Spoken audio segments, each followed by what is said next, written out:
You didn't say anything. You didn't cry. You didn't call anyone. You didn't post about it. You just sat there on the couch, on the floor, at the kitchen table carrying something heavy that no one else in the room could see. And then your dog came over. Not because you called them. Not because it was feeding time. Not because they needed something from you. They just came, quietly, and stayed. Most people chalk that up to coincidence. Or they smile and think, "Sweet dog," and then they move on. But what just happened in that moment, what your dog actually detected, and why they responded the way they did, that's not simple. That's not random. That's something that goes much deeper than most people ever stop to think about. By the end of this, you'll understand exactly what your dog is reading when you can't speak, and why they move closer when you're at your lowest. You're sitting quietly, not dramatically, not visibly falling apart, just heavy. That particular kind of tired that isn't about sleep. The kind that sits behind your eyes. The kind that makes everything feel slightly muted, slightly slower, slightly too much. You haven't said a word. You're holding it together, technically. From the outside, you look fine. And then your dog walks in and comes straight to you. Most people think this is coincidence, or habit, or just a dog being affectionate in the way dogs are. And in that, they miss something remarkable, because what your dog just did was not random. And understanding it says something profound, not just about dogs, but about the kind of connection that doesn't need language to be real. Here's the thing about dogs. They don't understand your words. They never have. They don't know what "I had a hard day" means. They don't know what your job is, or what that conversation cost you, or why your chest feels tight right now. They have no access to your narrative, but they have complete access to your state. Before you've even consciously registered that something is wrong, before you've named it or processed it, your body already knows. Your breathing has shifted. Your posture has changed in small, nearly imperceptible ways.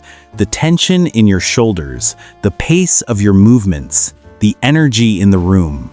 Something in you went quiet in a particular way, a way that is physiologically different from ordinary quiet. And your dog read that, not because they're psychic, because they are quite literally built for this. Dogs have spent tens of thousands of years co-evolving alongside humans. They are attuned to us in a way that no other animal on Earth is. They are students of our state, scholars of our nervous system. They track the things that even the people closest to us overlook, not out of effort, but out of instinct. Your body tells a story without your permission, and your dog listens to every word. But here's where it gets deeper. It's not just that your dog times notices, it's what they choose to do with what they notice. They track the smallest changes. The way you sat down tonight versus last night. The pace of your footsteps coming through the door.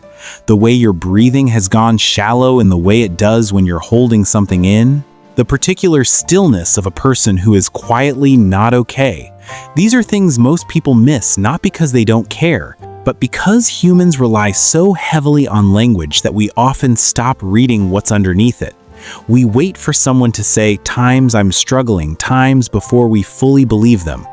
We need the words. Your dog doesn't. They don't wait for the words. They're already reading the story your body is telling before you've decided to tell it. And the moment they sense the shift, something in their nervous system responds. Not with alarm, not with urgency, with a quiet impulse toward closeness. They come closer, not loudly, not dramatically, not with a big performance of concern. Just quietly, steadily, the way someone does when they understand that what you need right now is not noise, not energy, not questions, just presence. Because to them, distance in that moment means something is wrong, and closeness is the only answer they know. They don't ask what happened. They don't try to fix it. They don't offer solutions or silver linings. They don't need an explanation or a backstory or a reason. They don't need you to justify how you feel before they decide you deserve comfort.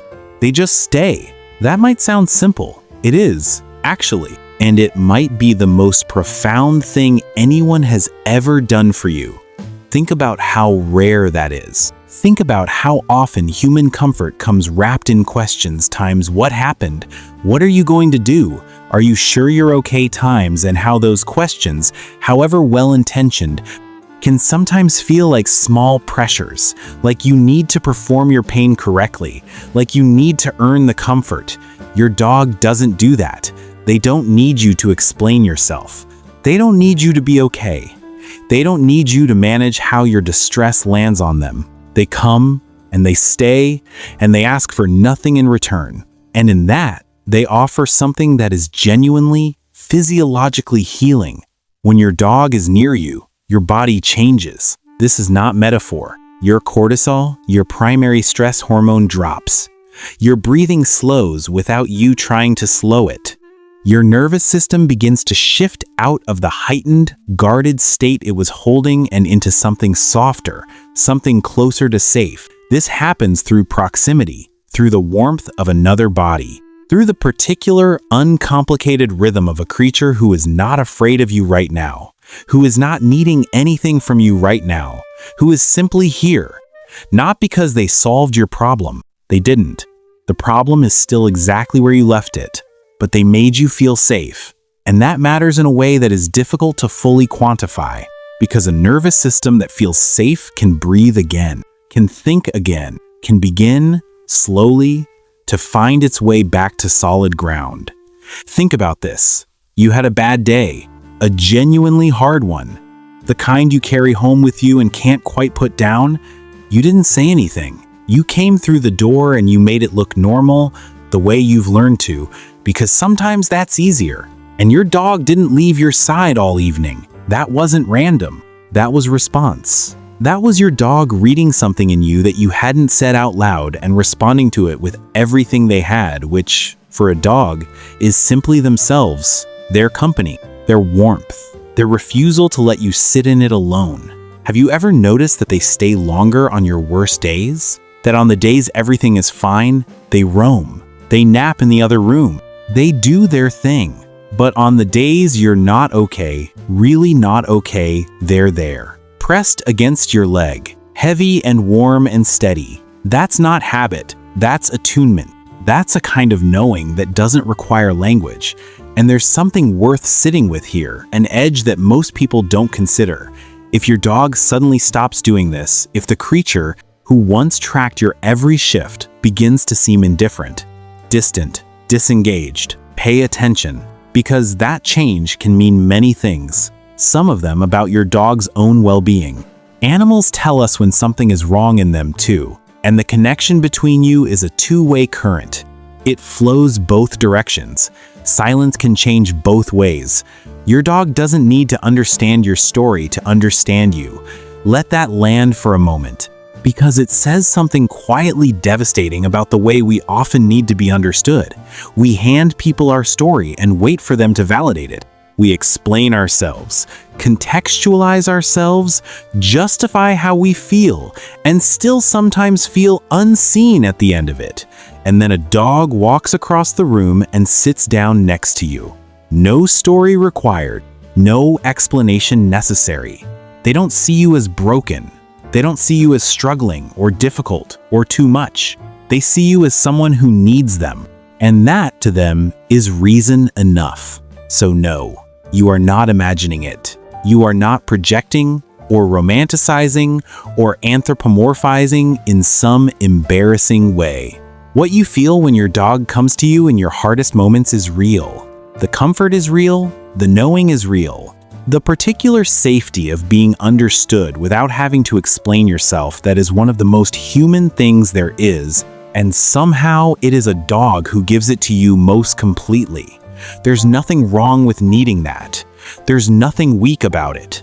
The nervous system is designed to seek safety. You are designed to seek connection. And your dog, with their 10,000-year inheritance of learning how to be close to you, is designed to provide it. You don't have to be okay to deserve presence.